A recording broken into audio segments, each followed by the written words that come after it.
The next thing is that every single day of Ramadan, make sure that you engage in some form of tadabbur, some form of learning, some form of reflecting over the verses of Allah, connecting with the sacred knowledge that Allah subhanahu wa ta'ala has blessed us with through His Messenger sallallahu alaihi wasallam. Meaning every single day, learn something new. And this could be in the form of reading something, or it could be in the form of listening to a lecture. And depending on your situation, like for example, if you're still commuting to work, if you have to take your children to school in the morning, you do the morning drive, or even if you are walking your children to school. For example, if you have your phone with you and if you've subscribed to a podcast, for example, on the way back, you can listen to something as you're walking, as you're driving. And if that is not something you do, you are at home, then again, fix a time that 10 minutes, you spend in reading something, learning something. Because when you learn, when you increase in your knowledge, your mind is more active. You are more aware. You are more conscious. And as you are more conscious, more aware, you do the things that you typically do with more intention. And you do it more intentionally. You do it in a state that you are more mindful, in a state that you are more eager to earn the rewards from Allah subhanahu wa ta'ala. So make sure that you learn something new every single day. It doesn't have to be a 3-hour long lecture. Some people, mashallah, they're very fortunate. They have enrolled in certain courses, and alhamdulillah, there are many courses that are available online this month of Ramadan for you to benefit from. If you're able to do that, excellent. And if you are not in that position, you have school, you have work, then still make sure that you learn something new every single day.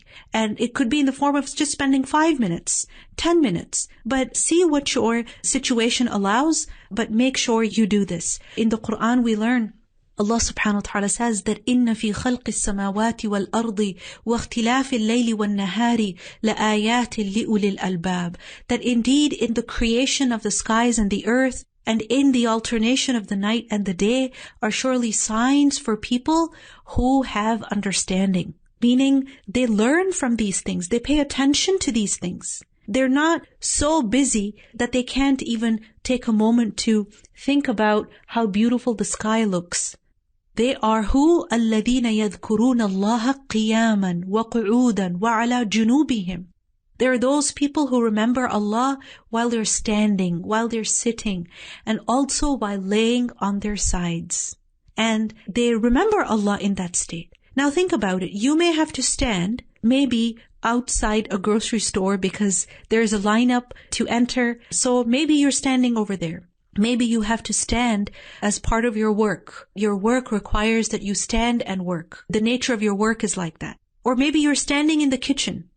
Right? Maybe you're standing in a lineup somewhere. But as you are standing anywhere, this is a time for you to make dhikr of Allah. And then, وَقُعُودًا, also while sitting. Sometimes the nature of our work is that we're sitting at a desk, we're sitting in the classroom, we're sitting at home because of our health. So, قُعُودًا, we're sitting in the car.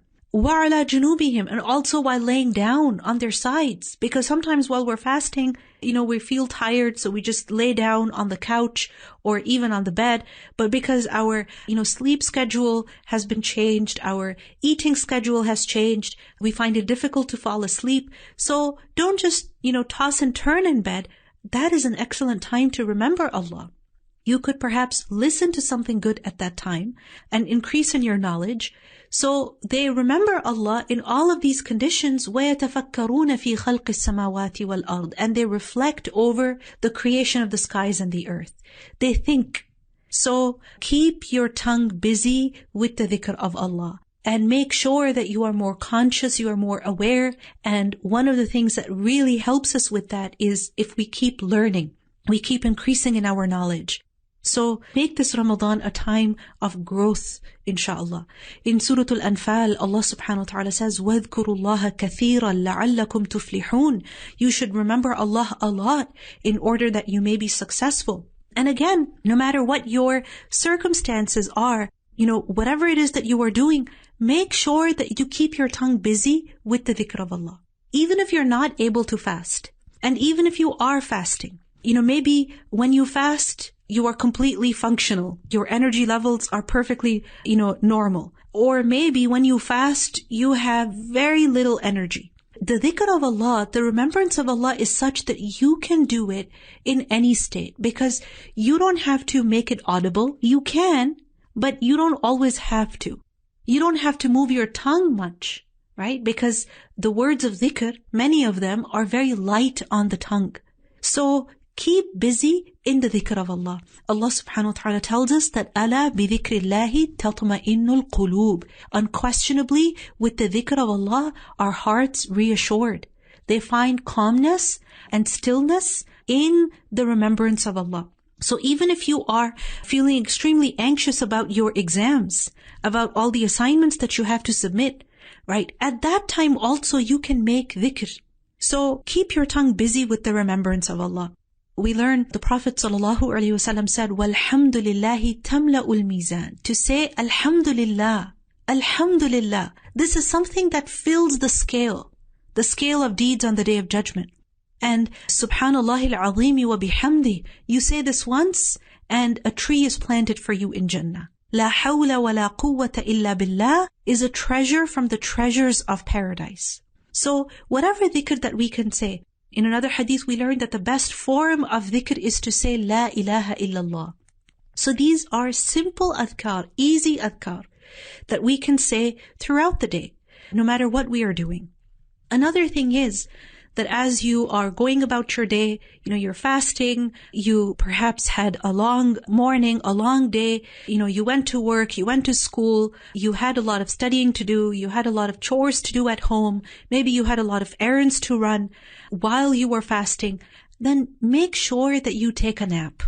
Make sure that you take a nap, and a nap does not mean that you're sleeping for 2 hours, or for 3 hours, or for even an hour. If your circumstances allow you to sleep for an hour during the day, excellent. But if that's not your situation, then taking a short nap of even 20 to 30 minutes, even 15 minutes is actually very helpful.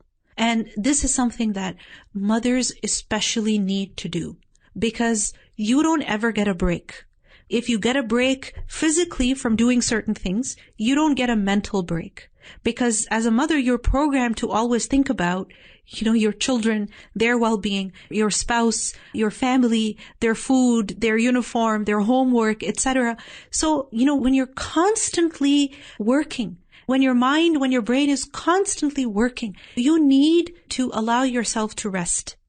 So even if you can take a short nap in the afternoon or sometime in the evening, make sure that you do that.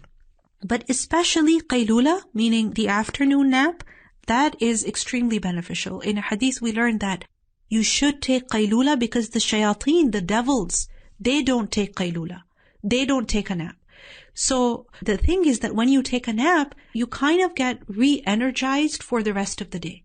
And the month of Ramadan is such that you want to take advantage of the day and also the night. You have to worship in the night as well. So for that, you need to be well rested.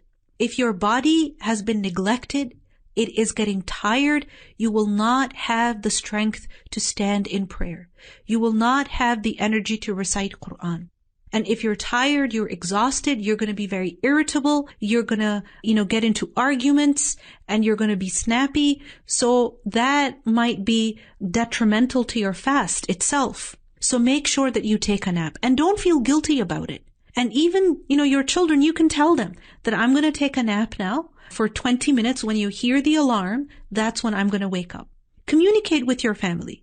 Sometimes when men come home from work, it's good for them that they should take a nap at that time. But the thing is that sometimes, men, they prioritize their rest and they don't take care of the family. So make sure that you communicate with your family and you decide when the wife is going to take a nap and when the husband is going to take a nap, so that both get to take a nap, even if it's going to be, in turns, so that the children are not neglected, work is not neglected, food is also ready on time, and everyone is fresh and active for the night worship. You see, we have to help each other worship Allah subhanahu wa ta'ala better in the month of Ramadan. It would be really unfair that a person is expected to take care of the children, take care of the house, and also, do all this physical labor of preparing food, early in the morning, before even morning at suhoor time, and then late in the evening. And then, they're also expected to do everything. It's unfair. Women also deserve to take a nap. They deserve to get some rest. So make sure that you communicate with your family. You decide when is the best time, for example, for the husband to take a nap, and when is the best time for the wife to take a nap. But this is important. Everyone deserves to get some rest so that they're able to do well in the month of Ramadan. Another thing is that throughout the day, as you're fasting and as you are doing your work or your school, your current situation, whatever that demands from you, basically, make sure that you're praying properly and you're praying on time. Because inna salata kanat ala al-mu'minina kitaban mawquta. If you cannot do much, make sure that you're praying on time to the best of your ability, because this is one of the best good deeds. The Prophet ﷺ was asked that which actions are the best. And he said, as-salatu li awwali waqtiha. Prayer not just at its proper time, but at the beginning of its time. Meaning as soon as the time for prayer enters, then you pray at that time. So yes, any time that you pray within the window, that is fine. But when you pray right away, then this is even better. So make your salah a priority. Sometimes what happens is that at the time of iftar, everybody is eager to eat. So, in that, we delay the Maghrib prayer. Yes, if you pray after 15 minutes, your salah is still valid. But if you pray right away, then that is even better. So remember that this is a time when we advance in doing good things, when we excel in doing good things. And it's not just the big things that make a difference. It's the little things also that make a difference. So yes, you can pray 15 minutes later, but you can also pray now. And if you pray now, it's just a difference of 15 minutes, but there is a huge difference in terms of reward. You never know, this might be the reason for your Ramadan being better than any other Ramadan. And along with that, when it comes to salah, make sure that you perform your sunnah prayers throughout the day. Many times what happens is that we know we should pray sunnah, but then, we get lazy, or we say, it's okay, it's not fard, and we keep leaving the sunnah prayers. So make use of Ramadan and use this as an opportunity to develop the habit of praying your sunnah prayers. And these are 2 rak'at before Fajr and 6 rak'at with Zuhr. So 4 before the Fard and 2 after, 2 rak'at after Maghrib and 2 rak'at after Isha. So not many rak'at if you think about it. The only one that really many people find difficult is the sunnah of Dhuhr prayers, because there are 6 rak'at. But it's possible to do it. And remind yourself that, it's Ramadan, I need to be better. I need to do more. Because there's a huge difference between people who perform sunnah prayers and people who don't perform sunnah prayers. Remember that for every sajda that we perform, every prostration, every sajda, there is reward. You are forgiven for your sins. You are increased in your ranks. There is a huge difference between those who perform sajda and those who don't. And every sajda counts. So people who perform sunnah prayers and those who don't, the difference between them in 1 year is the difference of 4,320 rak'at. Just imagine. 4,320 rak'at. This is the number of sunnah prayers that you can perform in a year. So performing 4,000 rak'at in 1 day, in a month, it seems to be impossible. But it's about these habits, right? If you develop this habit and ask Allah subhanahu wa ta'ala, make dua that, Ya Allah, help me. I want to do this. And keep trying. Don't give up on yourself. Maybe you used to perform sunnah prayers regularly and then you stopped. And then you started again and then you stopped. And then you started again and you stopped. Well, start again. It's okay. Start again. Because we have to keep trying. We have to keep striving. So these 12 rak'at, make sure that you try to get them in every single day of the month of Ramadan. And you never know, because of that, you might actually develop the habit of performing these every single day with the permission of Allah. Now, another thing is that throughout the day, while you're fasting, make sure that you make good use of your time. The days of Ramadan are not, days that we just have to survive. The goal should not just be, I need to somehow survive until I can break my fast. So I'm going to do nothing. I'm just going to lay down. I'm going to be on my phone, watch one video, read something random, watch another funny video, and then maybe watch another TV series, watch another documentary, or, just listen to something random. Your goal is not to somehow survive until you can eat again. No. Every single moment while you're fasting is a precious moment. In fact, every single moment of your life is a precious moment. The Prophet ﷺ said that there are two blessings which a lot of people, neglect. They don't value them enough. مَغْبُونٌ فِيهِمَا كَثِيرٌ مِنَ النَّاسِ. And these two blessings are الصحة والفراغ. Health, good health, and free time. So yes, you need a break to feel more energized. So for example, you play a game with your sibling, your spouse, something like that. You do that, it's fine. But then check yourself that how much time is going into, playing games on my phone. If you're spending, an hour every single day, that's a lot of time. That's a lot of time. If you're spending 3 hours on social media every single day, that is again a lot of time. And the thing is that when we spend so much time on these things, of course we're not going to have enough time to do other things. If you're spending too much time playing and too much time browsing on social media, going from room to room on Clubhouse, listening to random conversations, right? Sometimes so meaningless. If you're spending too much time on these things, that shows that you don't have much to do.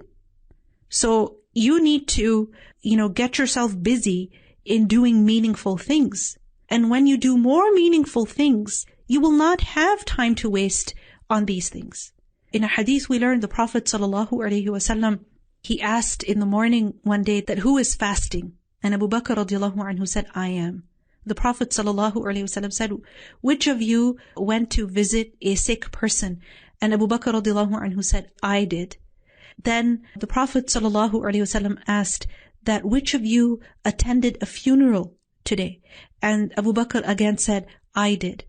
The Prophet ﷺ asked, which of you fed a person in need today? Abu Bakr said, I did. Subhanallah, any good deed the Prophet ﷺ asked about, which of you did it? Abu Bakr said, I did. I did. Already.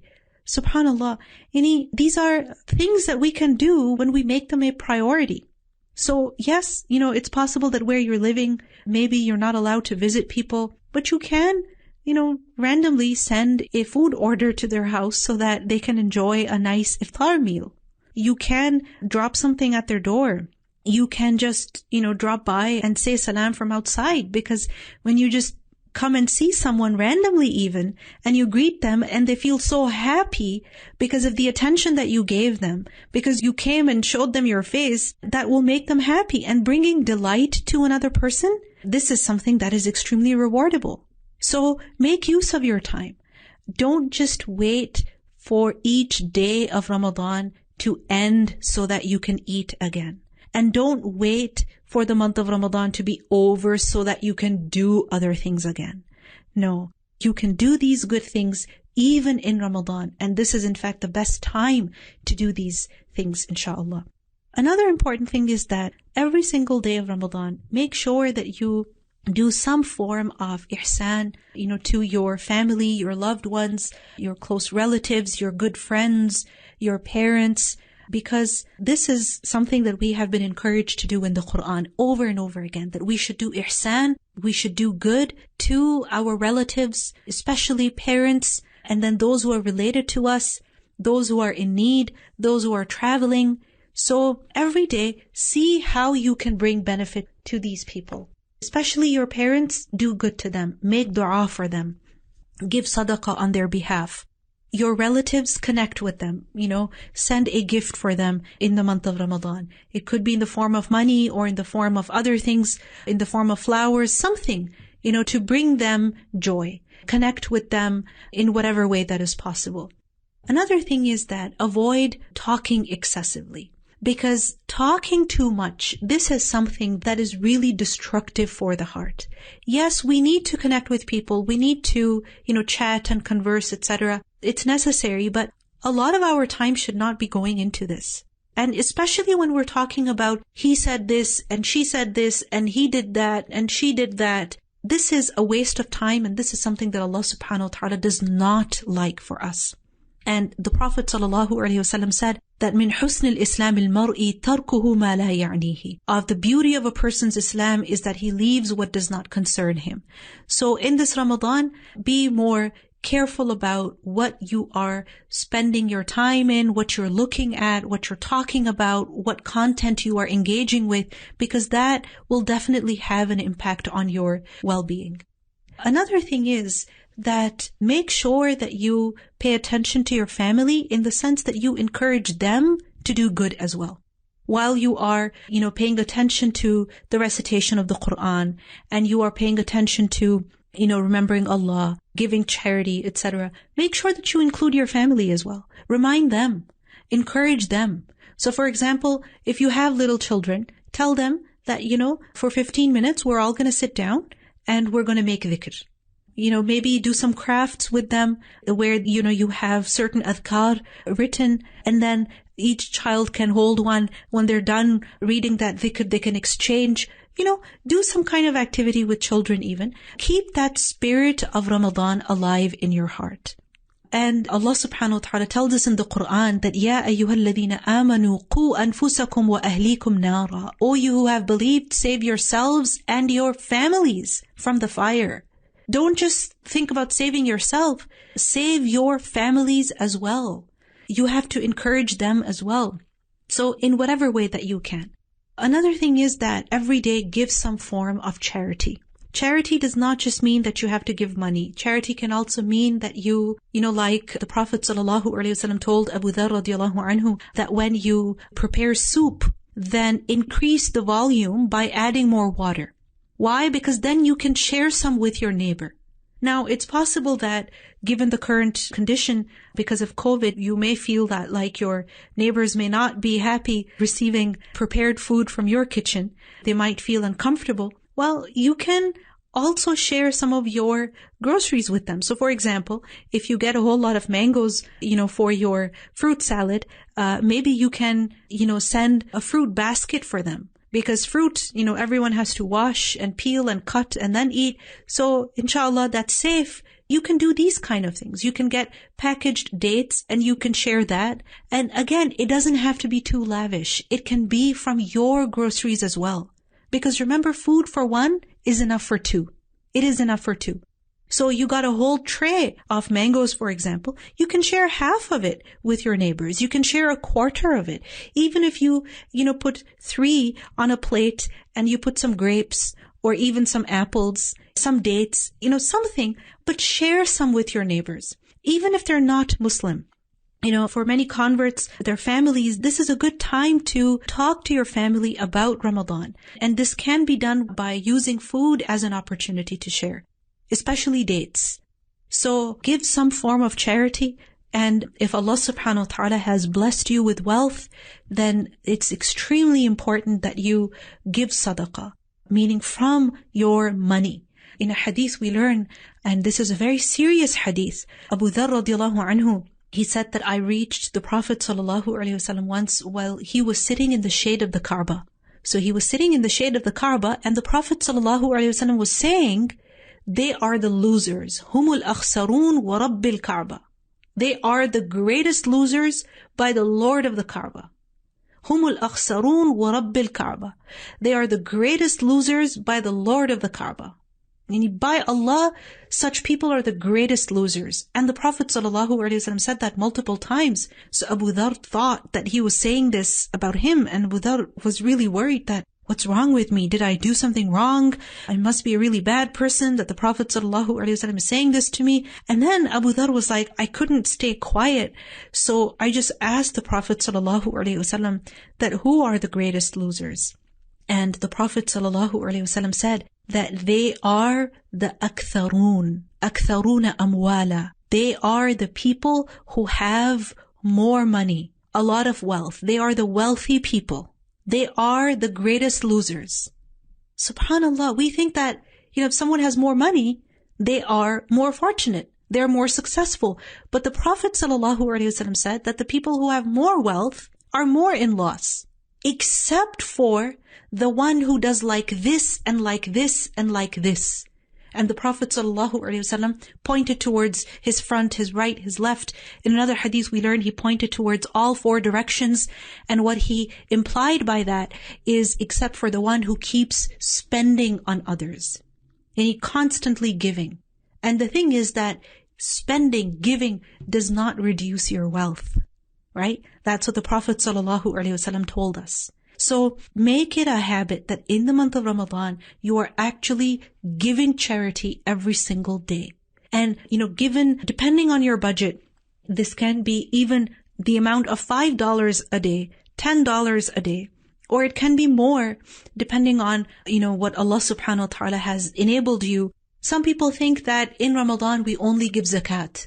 Zakat, you're supposed to give when it's due. Meaning if you've had a certain amount of money of a certain kind sitting with you for an entire lunar year, you're supposed to give zakat on it. You don't have to wait for Ramadan to give zakat, unless your zakat is due in Ramadan. But along with zakat, besides zakat, we should also give sadaqah, right? We should also give charity. And charity can be in the form of money. And money doesn't just mean that you're spending on, people in need. Absolutely, that is a form of sadaqah, a very important form of sadaqah. But charity also includes spending in the way of Allah, giving a donation to your local mosque, giving a donation to an Islamic institute, an educational institute, spending on a student of knowledge, spending money on publications, right, of Islamic materials. Giving money to, for example, someone who is striving to not take an interest-based loan while they're studying. So you sponsor a student. Allah has blessed you with money. You have spare money sitting with you, and you find out about, a young person who is in school and they have to pay for their education and they're working. So if you have money to spare, why not bring relief to them? And when you bring relief to someone, then remember that Allah subhanahu wa ta'ala will bring relief to you on the Day of Judgment. He will ease your difficulties on the Day of Judgment.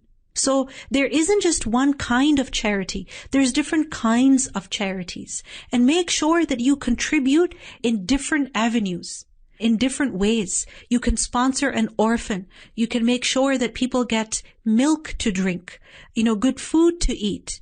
You can spend money on their education, on surgeries, on people getting eyeglasses. There's so many ways, mashallah. So make sure that you contribute in whatever that you can. The more, the better, inshallah. Another important thing is that every day of Ramadan, practice forgiveness, which means that you show forgiveness to other people. Because we want forgiveness from Allah subhanahu wa ta'ala, right? And in the Quran, Allah subhanahu wa ta'ala, He urges people that they should forgive others. And Allah subhanahu wa ta'ala says, أَلَا تُحِبُّونَ أَن يَغْفِرَ اللَّهُ لَكُمْ? Do you not love that Allah should forgive you?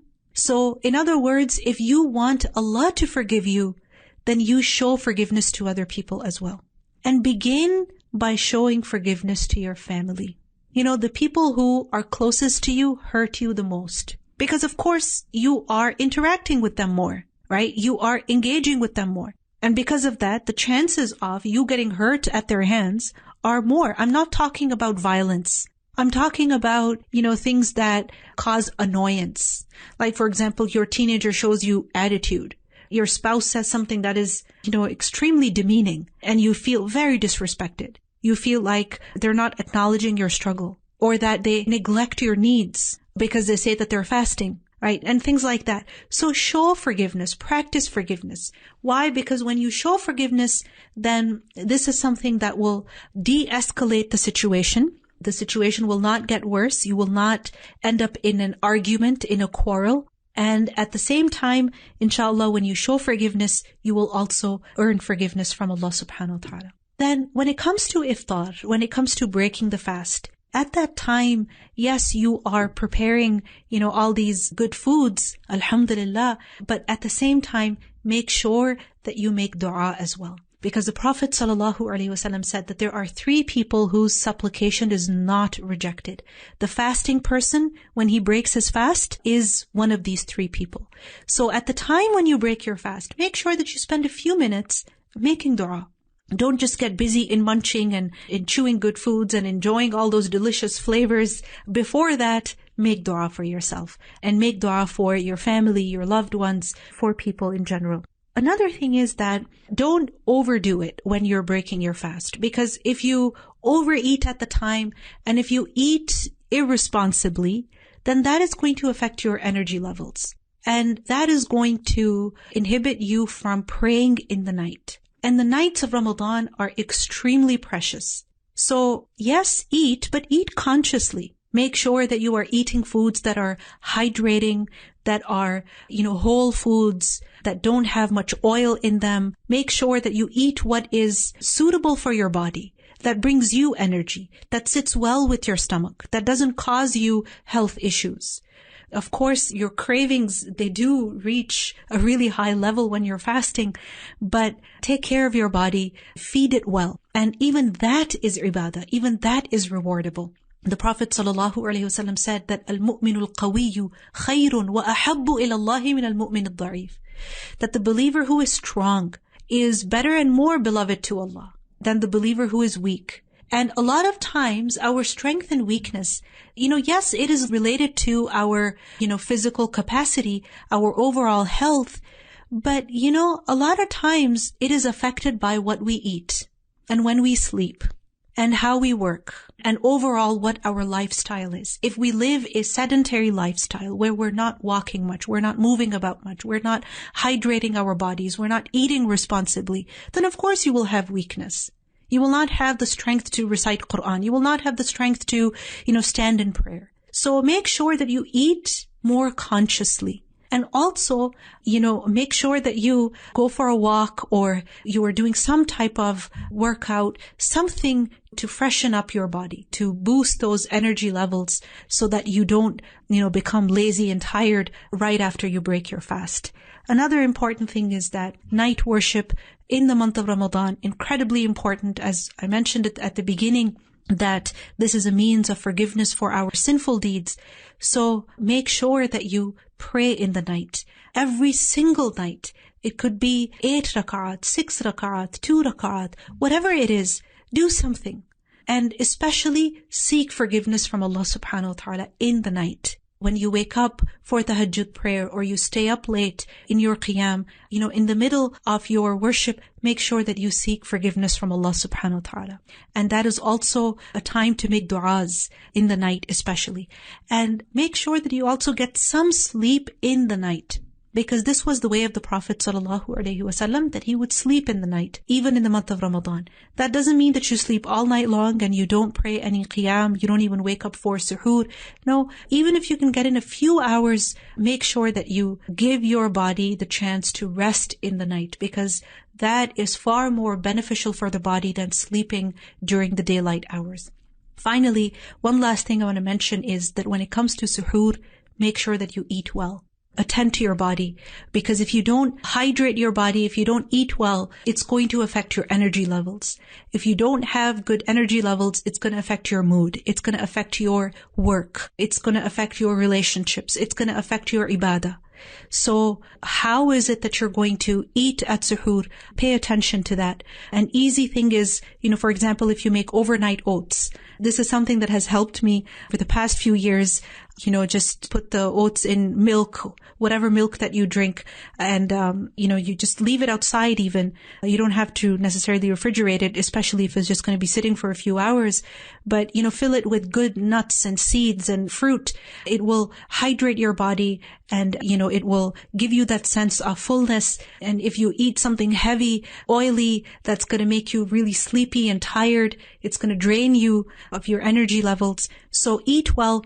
And in hadith, we learn about how dates are the best suhoor. So you could also eat that in your overnight oats or whatever it is that you eat, inshallah. May Allah subhanahu wa ta'ala give us the ability to worship Him in the best way. May Allah subhanahu wa ta'ala forgive us our sins through the month of Ramadan. May this Ramadan be a source of purification for us and increase in good habits for us and something that will be a means of success for us in this life and in the next. Inshallah, we will conclude over here. Subhanakallahumma wa bihamdik. Ashhadu an la ilaha illa anta. Astaghfiruka wa atubu ilayk. Wassalamu alaykum wa rahmatullahi wa barakatuhu.